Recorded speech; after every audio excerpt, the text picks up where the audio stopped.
Hi all, ഐപ്ലസിൻ്റെ മറ്റൊരു വീഡിയോയിലേക്ക് എല്ലാ വിദ്യാർത്ഥികൾക്കും സ്വാഗതം. നമ്മളിന്ന് കോർപ്പറേഷനിലെ ഹൗസിംഗ് സൊസൈറ്റീസ് ഇൻ ഇന്ത്യ ആ ഭാഗമാണ് നമ്മൾ ഇന്ന് നോക്കാൻ പോകുന്നത്. അപ്പോൾ ഹൗസിംഗ് സൊസൈറ്റീസ്, ഇന്ത്യയിലെ housing societies, national cooperative housing federation NCHF, national cooperative housing federation. ഇതാണ് ഹൗസിംഗ് മേഖലയിലെ നാഷണൽ ലെവൽ അപ്പെക്സ് ആയിട്ടുള്ള സ്ഥാപനമാണ് NCHF അഥവാ national cooperative housing federation. Founded in September 1969, 1969 സെപ്റ്റംബറിലാണ് ഈ ഒരു സ്ഥാപനം, ഈ ഒരു ഫെഡറേഷൻ ഫൗണ്ട് ചെയ്യുന്നത്.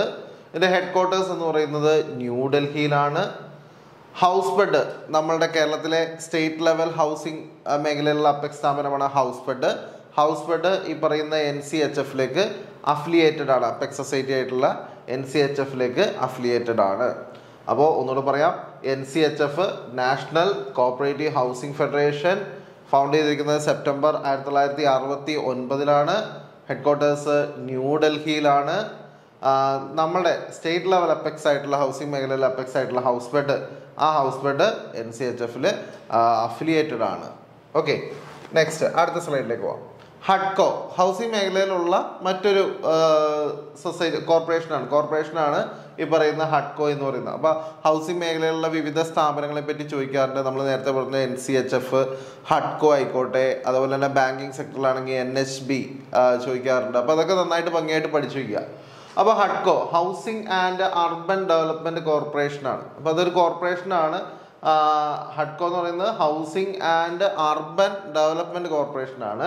ഇതിൻ്റെ ആസ്ഥാനം വരുന്നത് ന്യൂഡൽഹിയിലാണ് ഇതിൻ്റെ ഹെഡ് ക്വാർട്ടേഴ്സ് വരുന്നത്. It is a public sector enterprise ആണ്. Fully owned by government of India. അപ്പോൾ ഗവൺമെൻറ് ഓഫ് ഇന്ത്യ മുഴുവനായിട്ടും ഗവൺമെൻറ് ഓഫ് ഇന്ത്യ ഓൺ ചെയ്യുന്ന ഒരു പബ്ലിക് സെക്ടർ എൻ്റർപ്രൈസ് ആണ് ഹഡ്കോ എന്ന് പറയുന്നത്. ഹഡ്കോ പ്രവർത്തിക്കുന്നത് കമ്പനീസ് ആക്ട് 1956 പ്രകാരമാണ് ഹഡ്കോ പ്രവർത്തിക്കുന്നത്. ഹഡ്കോ ഇൻകോർപ്പറേറ്റ് ചെയ്തിരിക്കുന്നത് 25 ഏപ്രിൽ 1970 ഹഡ്കോ ഇൻകോർപ്പറേറ്റ് ചെയ്തിരിക്കുന്നത്. അപ്പോൾ ഹഡ്കോൻ്റെ full form housing and urban development corporation എന്നുള്ളതാണ് ഹഡ്കോൻ്റെ ഫുൾ ഫോം. ഇനി ഹഡ്കോൻ്റെ ആസ്ഥാനം ന്യൂഡൽഹിയിലാണ്. ഹഡ്കോ ഓൺ ചെയ്യുന്നത് ഗവൺമെൻറ് ഓഫ് ഇന്ത്യയാണ്, fully owned by government of ഇന്ത്യയാണ്, പബ്ലിക് സെക്ടർ എൻ്റർപ്രൈസ് ആണ്. ഇനി ഇത് ഏത് ആക്ട് പ്രകാരമാണ് വർക്ക് ചെയ്യുന്നതെന്ന് വെച്ചിട്ടുണ്ടെങ്കിൽ അണ്ടർ കമ്പനീസ് ആക്ട് 1956 ആണ്. ഇപ്പോൾ നിങ്ങൾക്കറിയാം, പുതിയ കമ്പനീസ് ആക്ട് 2013 വന്നിട്ടുണ്ട് എന്നുള്ളത് മനസ്സിലാക്കുക. ഇനി incorporated on 25 April 1970. Okay, next NHB. ഈ മേഖലയിലുള്ള ബാങ്കാണ് NHB, നാഷണൽ ഹൗസിംഗ് ബാങ്ക്.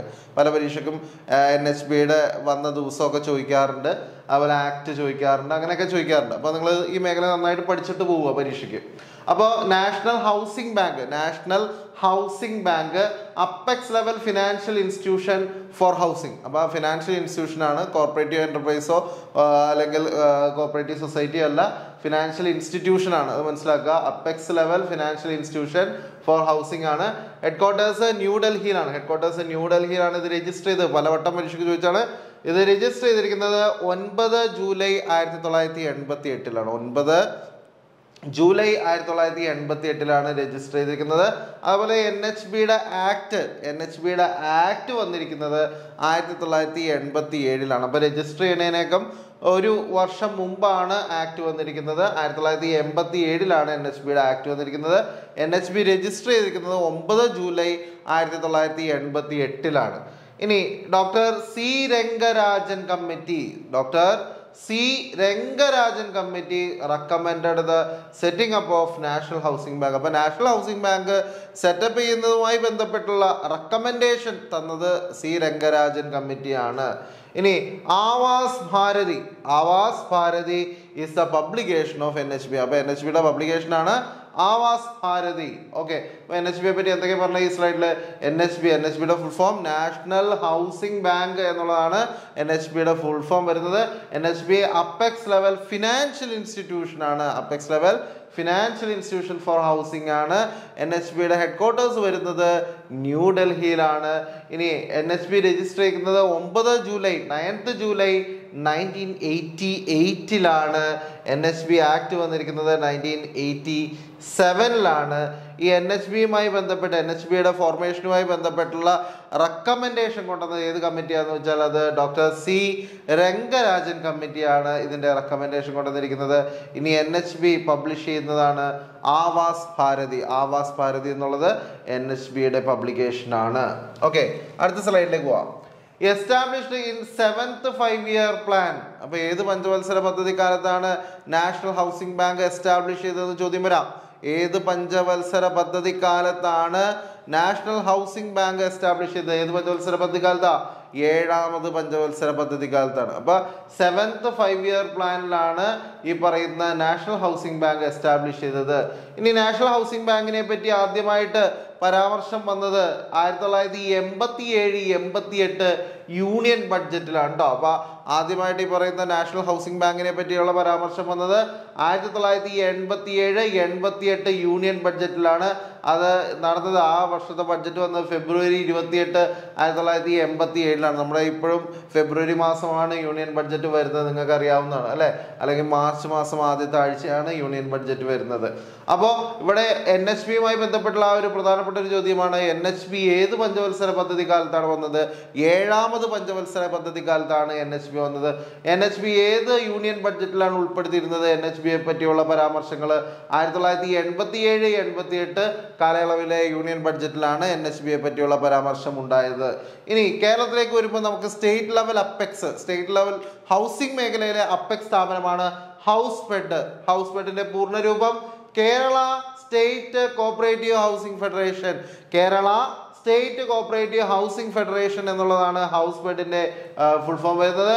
ഇത് രജിസ്റ്റർ ചെയ്തിരിക്കുന്നത് 23/4/1970-ലാണ്. അപ്പോൾ ഹൗസ്ഫെഡ് രജിസ്റ്റർ ചെയ്തിരിക്കുന്നത് 23/4/1970-ലാണ്. ഇത് പ്രവർത്തനം ആരംഭിച്ചത് 24/9/1970-ലാണ്. സെപ്റ്റംബർ 24, 1970-ലാണ് ഇത് പ്രവർത്തനം ആരംഭിച്ചത്. ഇതിന്റെ ഹെഡ് ക്വാർട്ടേഴ്സ് വരുന്നത് കൊച്ചിയിലാണ്. പ്രധാന സ്രോതസ് ഹൗസ്ഫെഡിന്റെ വായ്പ കൊടുക്കാനായിട്ടുള്ള അല്ലെങ്കിൽ ഫണ്ടിന്റെ പ്രധാനപ്പെട്ട സ്രോതസ് എന്ന് പറയുന്നത്, മെയിൻ സോഴ്സ് എന്ന് പറയുന്നത് LICയും ഹഡ്കോയുമാണ്. അപ്പോൾ ഇവിടെ ഹൗസ്ഫെഡിന്റെ എന്തൊക്കെ കാര്യങ്ങളാണ് ഈ സ്ലൈഡിൽ നോക്കിയേ. ഹൗസ്ഫെഡിന്റെ പൂർണ്ണരൂപം Kerala state cooperative housing federation എന്നുള്ളതാണ് ഹൗസ്ഫെഡിന്റെ പൂർണ്ണരൂപം. അത് രജിസ്റ്റർ ചെയ്തിരിക്കുന്നത് 23/4/1970, അത് പ്രവർത്തനം ആരംഭിച്ചിരിക്കുന്നത് 24/9/1970-ലുമാണ്. ഇതിന്റെ ഹെഡ് ക്വാർട്ടേഴ്സ് വരുന്നത് കൊച്ചിയിലാണ്. ഇതിന്റെ പ്രധാനപ്പെട്ട ഫണ്ടിന്റെ സ്രോതസ് എന്ന് പറയുന്നത് LICയും അതേപോലെ തന്നെ ഹഡ്കോയുമാണ്.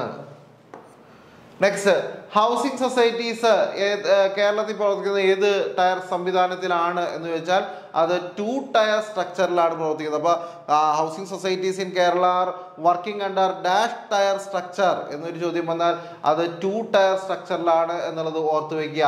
Primary housing societies are A class members of Housefed. ഇപ്പോൾ ഈ പറയുന്ന പ്രാഥമിക ഹൗസിംഗ് സൊസൈറ്റീസ്, ഭവന നിർമ്മാണ സൊസൈറ്റീസ് ഒക്കെ ഈ പറയുന്ന ഹൗസ്ഫെഡിൽ ഏത് തരം മെമ്പേഴ്സ് ആണ് എന്ന് വെച്ചാൽ A class മെമ്പേഴ്സ് ആണ്. Housing cooperatives are classified as, ഹൗസിംഗ് കോപ്പറേറ്റീവ്സിനെ എങ്ങനെയാണ് ക്ലാസിഫൈ ചെയ്യുന്നത്? നോൺ അഗ്രികൾച്ചറൽ ക്രെഡിറ്റ് സൊസൈറ്റീസ് ആയിട്ടാണ് ക്ലാസിഫൈ ചെയ്യുന്നത്. ഇനി house credit societies are also known as, house credit സൊസൈറ്റീസിനെ മറ്റൊരു പേരിലും വിളിക്കാം, എന്താണ്? ഹൗസ് മോർട്ട്ഗേജ് സൊസൈറ്റീസ് എന്നാണ് ആദ്യം അറിയപ്പെടുന്നത്. ഹൗസ് മോർട്ട്ഗേജ് സൊസൈറ്റീസ് ആണ് പിന്നീട് ഹൗസ് ക്രെഡിറ്റ് സൊസൈറ്റീസ് ആയി മാറിയത്.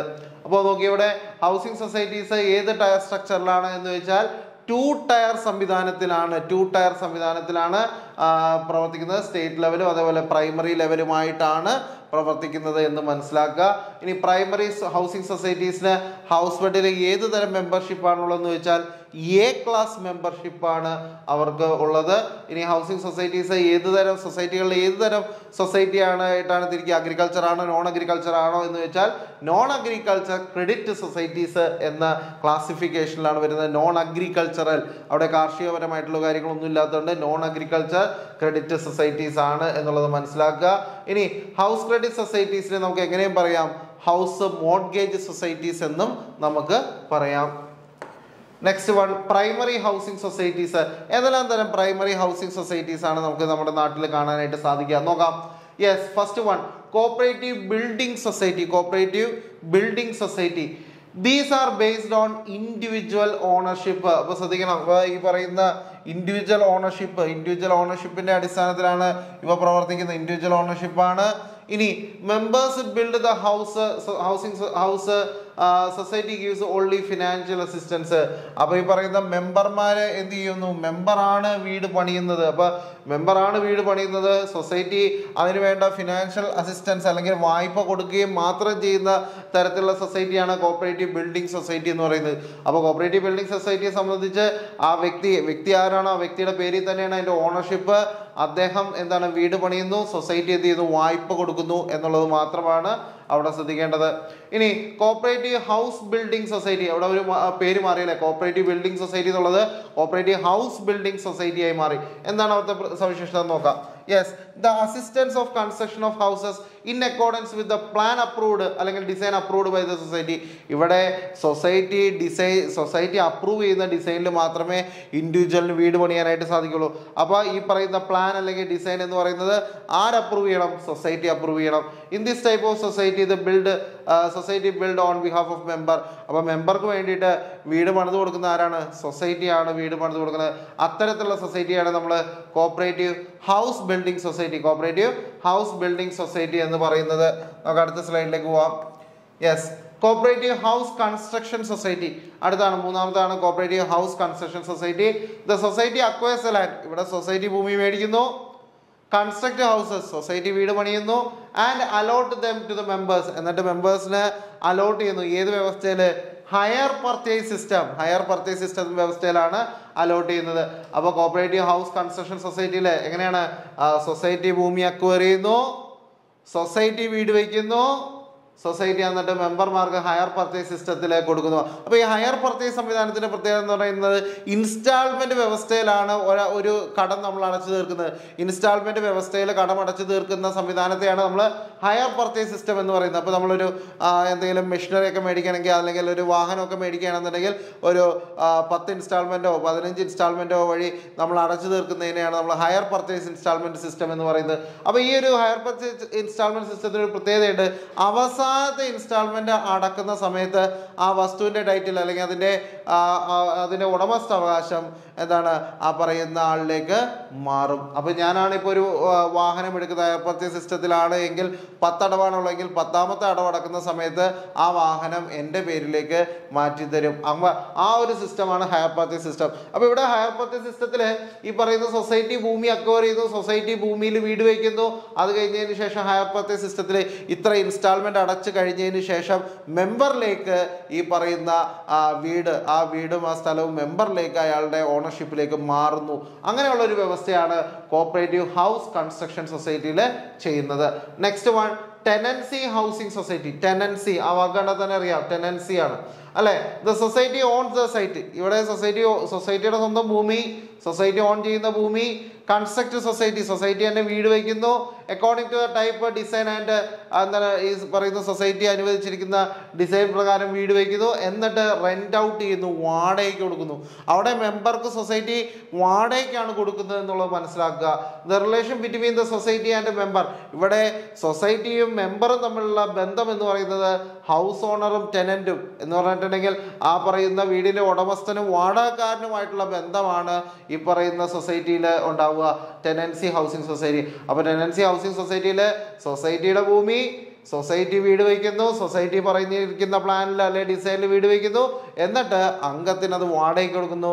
അംഗം എന്നും ആ സൊസൈറ്റിയിൽ ഈ പറയുന്ന ഭൂമിയിൽ ആ ഒരു വീട്ടിൽ വാടകക്കാരനായിരിക്കും. സൊസൈറ്റി അവിടുത്തെ ഹൗസ് ഓണറുമായിരിക്കും എന്നുള്ളത് മനസ്സിലാക്കുക. നെക്സ്റ്റ് അടുത്ത സ്ലൈഡിലേക്ക് പോവാം. അതർ ഹൗസിംഗ് സൊസൈറ്റീസ്, മറ്റ് ഹൗസിംഗ് സൊസൈറ്റീസ്, ഹൗസ് മോർഗേജ് ബാങ്കുകൾ, ഹൗസ് മോർഗേജ് ബാങ്കുകൾ.